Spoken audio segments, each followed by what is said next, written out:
From the notes of conservative Patrick Buchanan. Of all the days that will live in infamy in American history, two stand out: September 11, 2001, and December 7, 1941. When France capitulated in June 1940, Japan moved into northern French Indochina.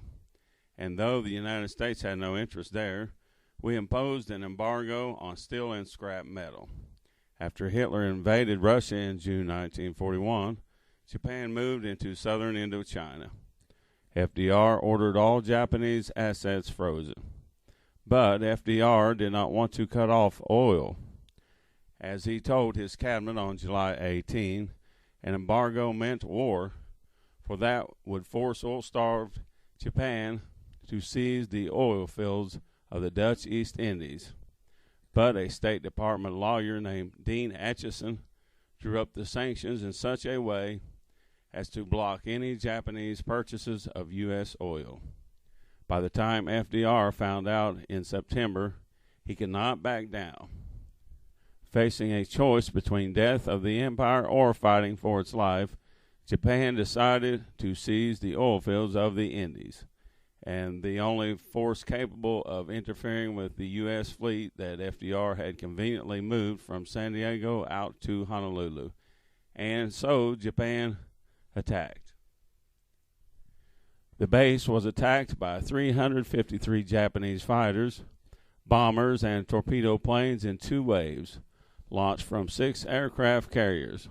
All 8 U.S. Navy battleships were damaged, with 4 being sunk.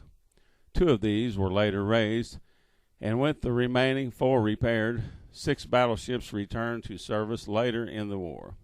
The Japanese also sank or damaged 3 cruisers, 3 destroyers, and anti-aircraft training ship, and 1 mine layer. 188 U.S. aircraft were destroyed, 2,402 Americans were killed, and 1,282 wounded.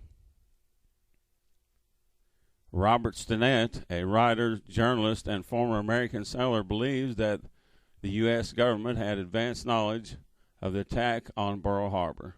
Stinnett is the author of Day of Deceit, The Truth About FDR and Pearl Harbor, where he attempts to prove that Pearl Harbor was no accident.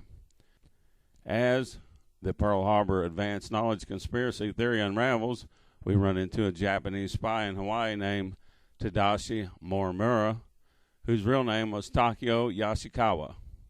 Takeo Yashikawa was the spy responsible for sending the Japanese government several months' worth of indispensable information.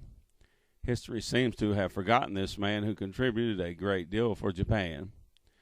But wait, there's even more evidence. FDR knew about Pearl in advance. Don C. Smith had connections with the Red Cross, and his daughter would tell his story posthumously. Daughter Helen Hammond wrote a letter to President Clinton on September 5, 1995. In this letter, she reveals that her father had a secret meeting with President Roosevelt, and he, quote, informed him of a pending attack on Pearl Harbor, unquote. This was before the attack occurred, mind you. In yet another remarkable work, Reassessing the Presidency, The Rise of the Executive State and the Decline of Freedom, author John Denson describes how Stinnett shows that the cover-up continued even after the war. Denson's book is rather lengthy, but very much worth the effort. One more Pearl Harbor must-read is acknowledged. The Pearl Harbor Myth, Rethinking the Unthinkable, which is authored by George Victor. Was there advance warning?